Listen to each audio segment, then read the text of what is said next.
é o Evangelho segundo Jesus, o Cristo. É a palavra da vida. É aquilo que pode nos tirar do sono da morte, nos botar vivos em pé, andando como filhos de Deus. Hoje eu quero ler o que Lucas escreveu. Lucas, discípulo de Paulo, escreveu sobre Jesus depois de fazer uma pesquisa jornalística acurada, detalhada, entrevistando os diversos implicados nas narrativas dos evangelhos, os quais ainda viviam, a sua maioria. Então é uma conversa com os implicados, o máximo possível de implicados ou de testemunhas oculares. É como Lucas diz que fundamentou a narrativa do seu evangelho. E ele diz assim sobre Jesus. Jesus no meio de um grupo de pessoas conversando sobre a vinda do reino de Deus, fazendo advertências com relação ao dia da vinda. Ele diz: digo-vos, capítulo 17, verso 34, digo-vos que naquela noite 2 estarão numa cama, um será tomado e o outro ficará. 2 mulheres estarão juntas moendo, uma será tomada e a outra deixada. 2 estarão no campo, um será tomado e o outro será deixado. Então lhe perguntaram: onde será isso, Senhor? Eles queriam uma geografia. Às vezes eles querem saber quando, mas a mesma infantilidade que quer saber quando, também quer saber onde. A geografia. Onde será isso, Senhor? Respondeu-lhes Jesus: onde estiver o cadáver, aí se ajuntarão aos abutres. É a resposta de Jesus. Querem saber onde? Quando tiver tudo podre, vocês saberão onde e quando. Precisamente onde será o lugar, não há necessidade, tudo se apodrecerá. E os sinais não serão de um povo nem de um lugar, mas de todo o mundo. Por isso, onde estiver o cadáver. A gente acha um cadáver fácil, vendo os abutres sobrevoando. Onde vocês virem abutres sobrevoando, saibam, é porque o estado de putrefação da história se manifestou.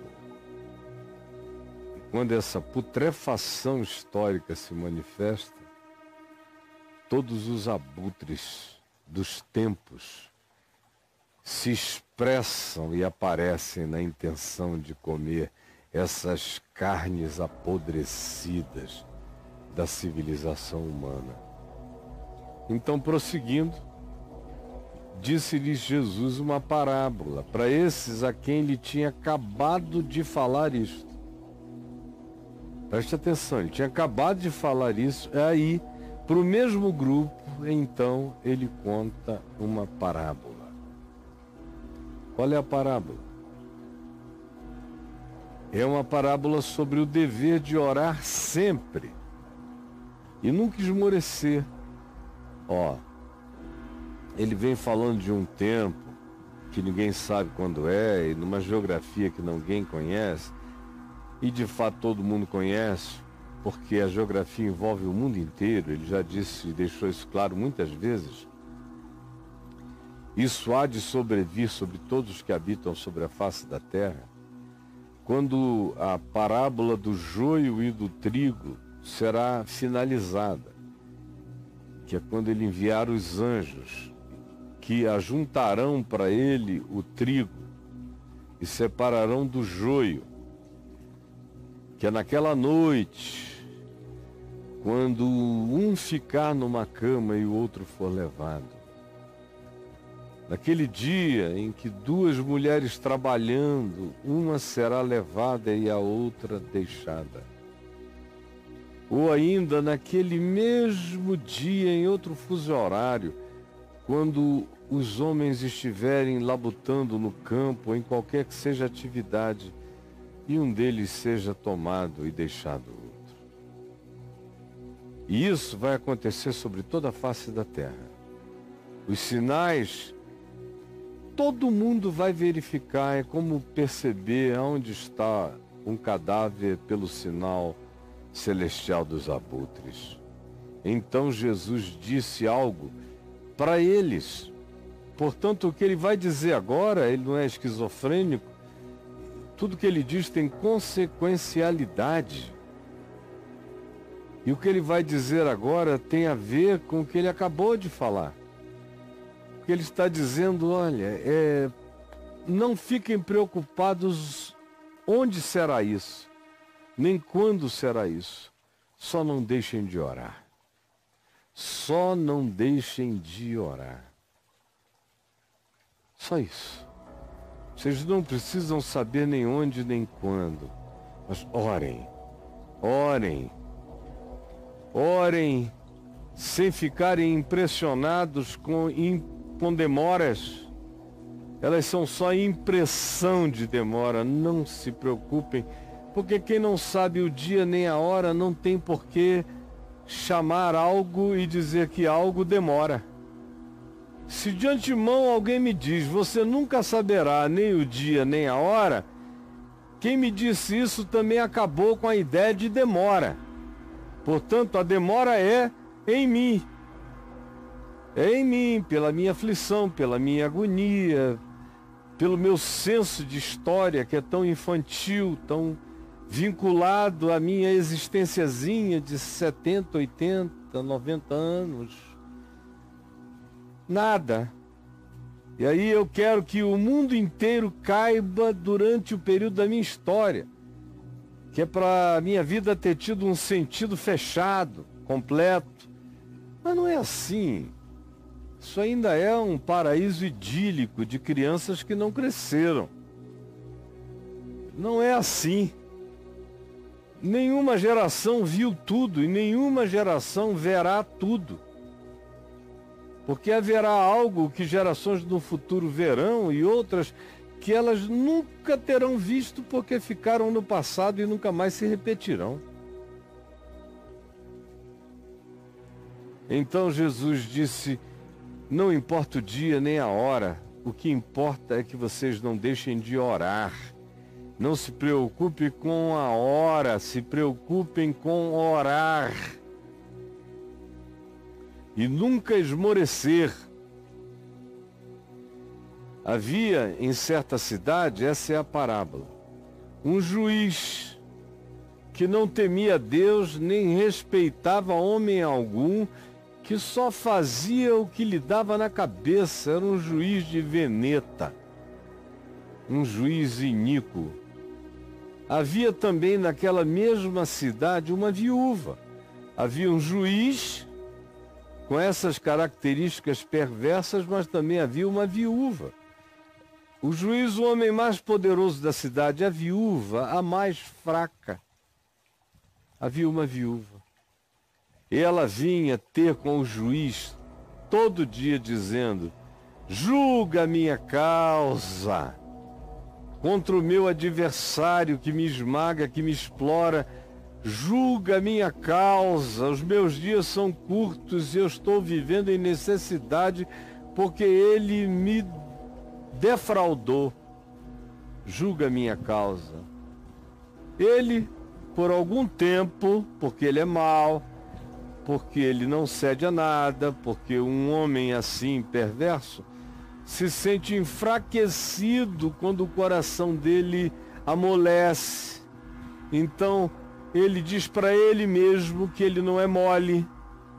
Então, por algum tempo, mesmo que ele reconheça a verdade, a injustiça do que está acontecendo com a pessoa implicada, que lhe pede a ajuda de julgamento e de sentença, às vezes por algum tempo ele deixa para lá só para mostrar que ele é superior e que ninguém o comanda, ninguém faz ditado para ele, ninguém o agenda.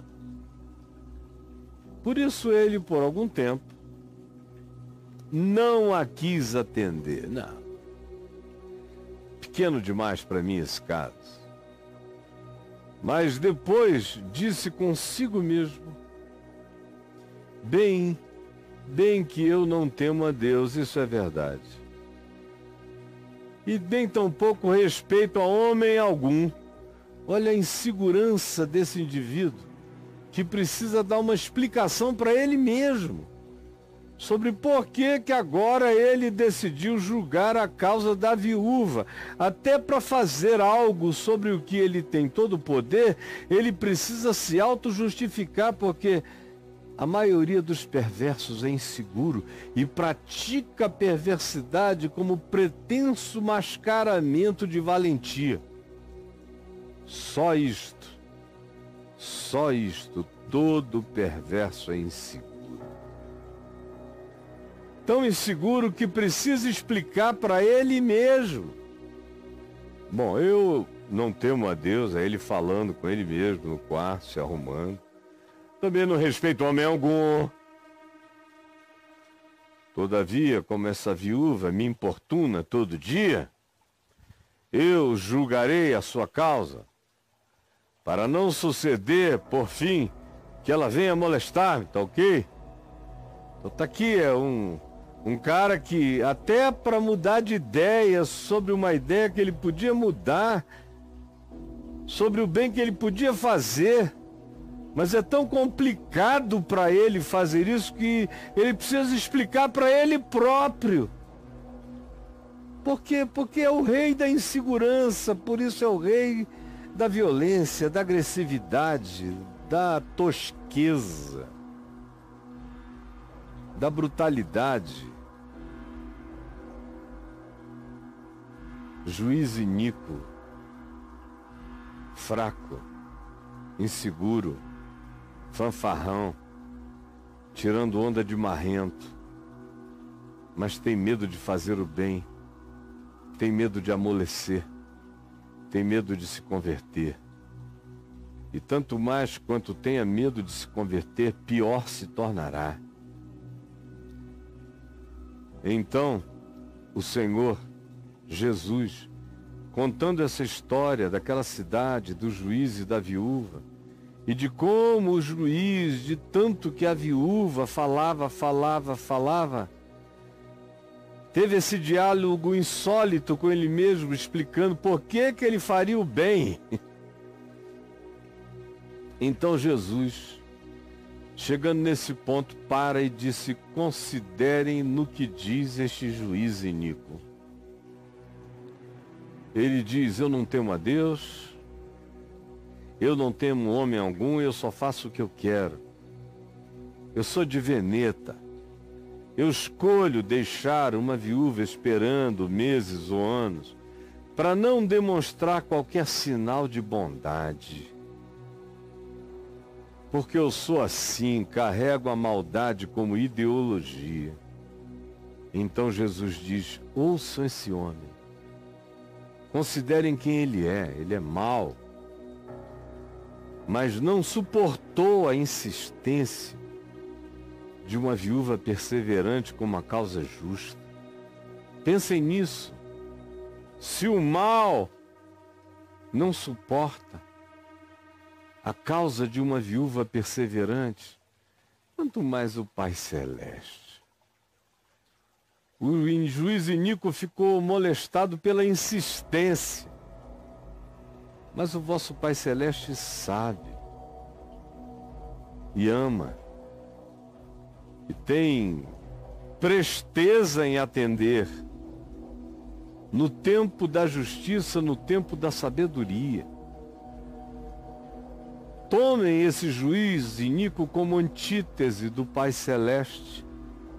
E se um juiz na psicologia da perversidade da existência é capaz de julgar uma causa, sendo ele um homem mau do tipo que tripudia, só para não ser molestado por um pedido todo dia, quanto mais o vosso Pai Celeste.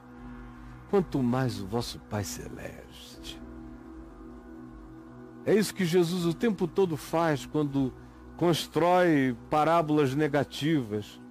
Conclui com esse, quanto mais o vosso Pai Celeste. Quanto mais o vosso Pai Celeste.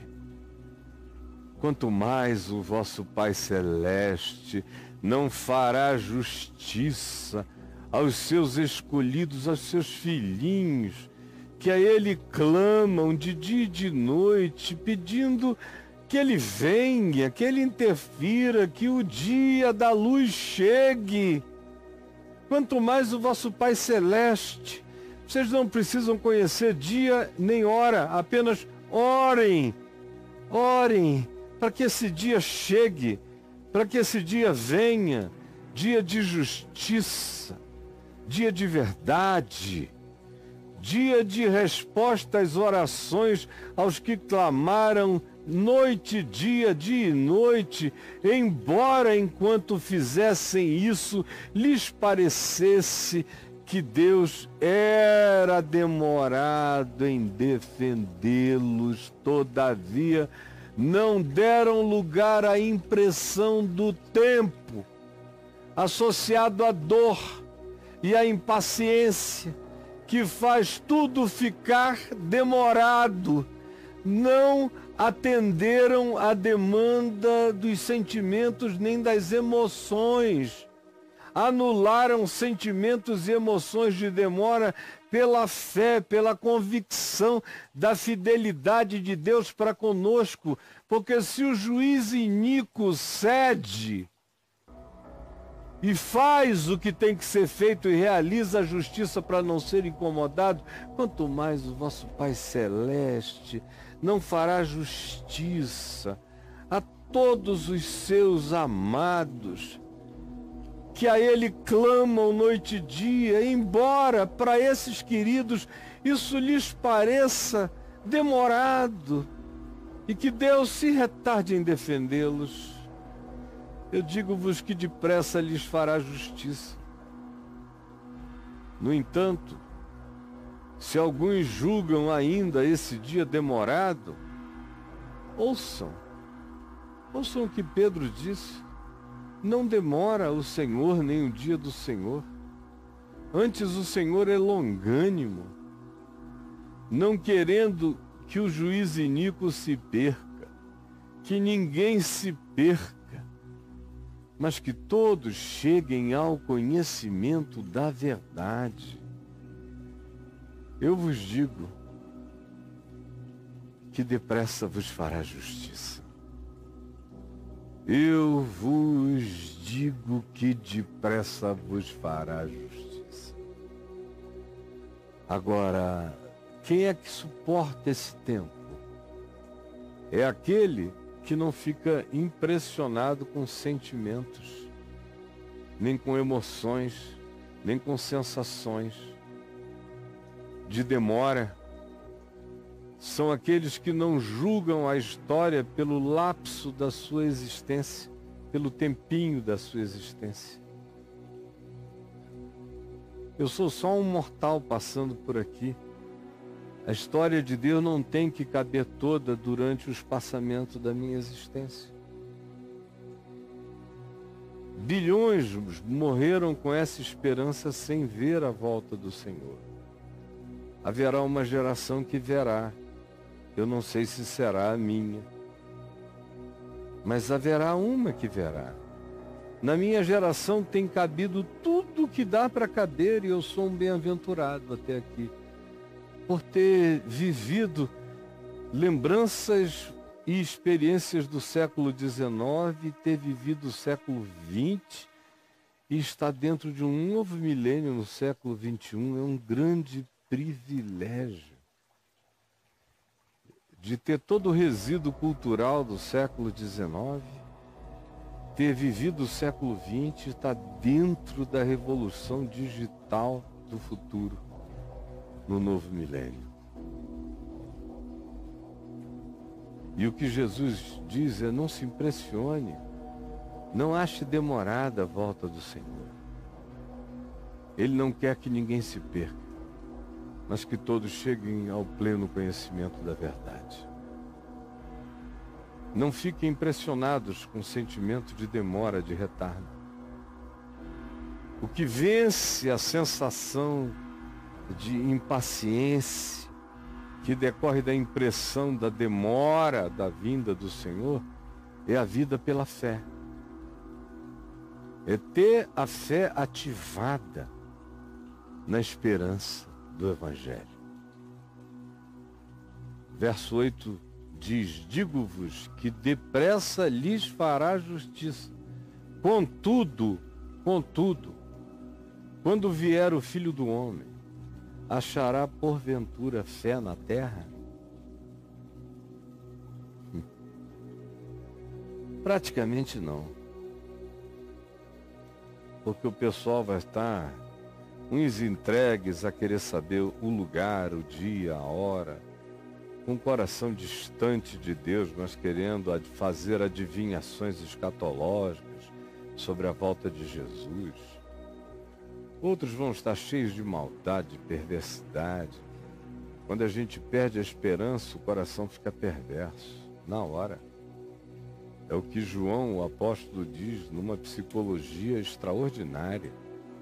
Quando ele diz: e assim, todo aquele que nele, em Jesus, tem essa esperança, a esperança de que ele vem, e se ele não vier enquanto eu estou aqui, eu vou para ele, é a mesma coisa. Se ele não vem enquanto eu estou aqui, eu vou para ele, e é a mesma coisa. Então, João diz: todo aquele que nele tem essa esperança, purifica-se a si mesmo. Logo, a antítese é verdadeira. Todo aquele que perde essa esperança, perde toda a motivação para a santidade, para a pureza, para a luz. Todo aquele que perde a esperança, mergulha na promiscuidade. Todo aquele que perde essa alegria expectante se entrega exclusivamente à tentativa de saciamento da sua potência frustrada nos sentimentos e sensações de prazeres imediatos dessa vida. Quando a gente perde a esperança, a gente se entrega ao imediato, e quando a gente se entrega ao imediato, a gente se existencializa do ponto de vista filosófico sem nem saber, e em se existencializando você se entrega à satisfação do momento, ao capricho do momento, ao que o momento oferece. Quando você perde a esperança da eternidade, você se entrega avidamente a todos os momentos. Não importa de que natureza eles sejam. A psicologia é essa. Perdeu a esperança, vai se entregar a um mundo, a um império de fantasias, de emoções, de sensações, de prazeres e de hedonismo. Sem esperança, não há nenhuma fé ativada, caminhando em perseverança. A esperança é absolutamente fundamental como óleo que mantém a minha fé acesa. E essa minha fé acesa estimula a minha esperança, de modo que fé, esperança e amor não se separam. Porque sem essa esperança nele, de que ele virá, não haverá a fé que se manifestará, que se ativará todos os dias pelo amor. Como eu repito, e Paulo repete, o Evangelho ensina, e eu repito. É um ciclo óbvio, é um E igual a MC ao quadrado. E vocês querem que o Evangelho realize a fórmula sem obediência ao princípio? Jesus diz: porventura, quando vier o Filho do Homem, encontrará alguma fé? Fé dessa natureza. Fé que se alimenta da esperança do Senhor. Ou Ele está vindo para mim, ou eu estou indo para Ele. Mas é uma fé que faz com que a minha existência não seja existencialista, mas escatológica. Eu existo de modo escatológico. Eu sou uma escatologia ambulante. Porque ou Ele está vindo para mim, ou eu estou indo para Ele, de modo que, se ou Ele está vindo para mim, ou eu estou indo para Ele, o meu andar nesse mundo é um andar escatológico. Eu piso no chão escatológico, não no chão existencialista.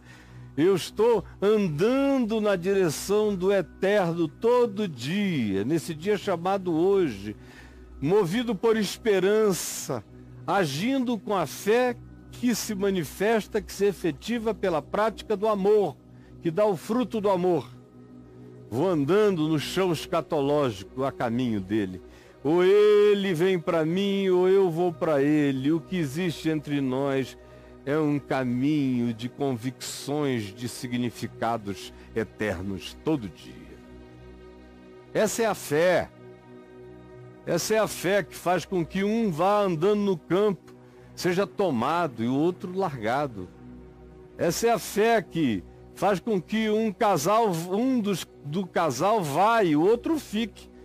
Essa é a fé que separa joio do trigo, que nem homem nenhum pode separar, mas os anjos do Senhor o farão, conforme Jesus disse. Porventura, todavia, contudo, quando vier o Filho do Homem, encontrará essa fé na terra? A fé da terra é a fé da barganha, é a fé da troca, é a fé da campanha, é a fé do eu te faço isso e tu me fazes aquilo. É a fé dos injuriados que usam do pretexto da fé para odiarem em nome de Deus. É a fé dos fragilizados e que usam o nome de Deus como ideologia para perseguirem aqueles que são diferentes deles e que mexem justamente numa área da fragilidade deles imensamente tentada. Por isso, ao invés de admitirem que eles são daquele jeito, eles preferem, em nome da fé, perseguirem um irmão até o fim do mundo. Essa fé que está por aí, a fé dos que odeiam, dos invejosos, dos enciumados, dos frustrados, dos zangados, dos cobiçosos, dos avarentos. É a fé religiosa dos que não têm nenhum afeto natural, que só fazem política, só usam máscaras, só criam bailes de máscaras, eventos que eles chamam de celebração ao Senhor, todo mundo mascarado, do palco à plateia. O Rock in Rio é um evento existencialmente mais sincero do que a maioria dos cultos que eu vejo por aí e das celebrações gospel que vocês promovem. Onde é que eu estaria? Na Marcha para Jesus ou no Rock in Rio? Fácil no Rock in Rio. E olha que eu não gosto disso. Mas se tivesse que escolher, sem brincadeira, né, meu irmão? Eu sou mais irmão do Papa Francisco do que da maioria dos bispos protestantes e evangélicos. A gente se entende muito melhor no Evangelho do Espírito Santo e na comunhão humana. Porventura, quando o Filho do Homem encontrará que tipo de fé na terra? Haverá bilhões de cristãos, mas sem fé. Cheios de religião, mas sem fé no Evangelho, sem essa fé no Evangelho. E se a fé em Jesus não for conforme o Evangelho, é só a fé num cara apelidado de Jesus, ou numa ideia apelidada de Jesus, mas que não tem nada a ver com o caráter de Jesus, porque Jesus não é um nome, Jesus é uma pessoa, e que tem caráter, e diz o tempo todo quem ele é e como ele é, e qual é a natureza do caráter dele, e o que ele espera daqueles que são seus discípulos. Não é possível que eu vou passar a vida inteira tendo que dizer para você a mesma coisa, isso nunca entra na cabeça, ou então o coração é muito endurecido, e aí nesse caso, continue o santo a se santificar, e continue o perverso a caminhar na sua perversidade e na sua impureza. Mas que o Evangelho está sendo anunciado, está. Se porventura o Filho do Homem voltasse hoje, onde ele encontraria fé na terra? Em pessoinhas, vagalumezinhos de fé, dessa fé. Mas a maioria embarcou em outra fé, seguindo uma ideia apelidada de Jesus, em nome de um conceito chamado Deus, mas que não tem nada a ver com o Evangelho. Portanto, não tem nada a ver com Jesus, não tem nada a ver com Deus, não tem nada a ver com o caráter eterno, não tem nada a ver com a qualidade de ser que Deus disse que Ele é em Cristo Jesus, e não tem nada a ver com a qualidade de ser que Jesus chama os seus discípulos a desenvolver, a deixarem-se ativar para serem iluminados. Porventura, ou ainda, contudo, quando vier o Filho do Homem, onde ele encontrará a fé na terra? Em quem? A pergunta é retórica e enseja quase nenhuma é a resposta. Onde? Quem encontrará porventura? Ele mesmo já sabia a resposta. Ele queria que a gente respondesse. Quantas viúvas que oram existem? Oram puramente, perseveram, continuam, creem que o justo juiz fará justiça a todos aqueles que o invocam, que o justo juiz manifestar-se-á nesse planeta, e ele mesmo, e só ele, e ninguém antes dele, só os seus anjos, na sua vinda, separarão o joio do trigo. Não antes. Enquanto isso, parece tudo um mess, um caos, uma confusão. Parece demorado. E a maioria vai perdendo a fé, vai entrando em estado de depressão, em resfolegância. Não sabem onde puxar o seu ar para viver, porque a esperança se foi, a fé secou, o amor se esfriou de quase todos. Por isso, porventura, quando o Filho do Homem vier, encontrará fé na terra? Senhor Jesus, será que as tuas palavras ainda podem explodir no coração de alguns que estão me vendo e ouvindo agora aqui? Será? Senhor Deus, tu o sabes. Eu não quero cansar. Eu já tive dias cansados. Foi o que me mergulhou na impureza, na traição. Foi quando eu cansei. Cansei da mentira, da hipocrisia, do homicídio e tudo aquilo feito em nome dos que se diziam representantes teus no mundo, e o meu coração cansou. E ao invés de me santificar, eu me entreguei àquilo que podia ter me destruído. Mas eu sou teu filho, sou teu escolhido, e tu me tomaste pela mão para que eu continuasse a ser testemunha dessa última hora, nesse chão escatológico dos meus dias. Por favor, derrama o teu espírito é livre, é livre, é livre, é livre, para falar com quem quer em qualquer lugar. Derrama o teu espírito, derruba fortalezas e anula sofismas e mentiras e fake news. É o que eu te peço, em nome de Jesus.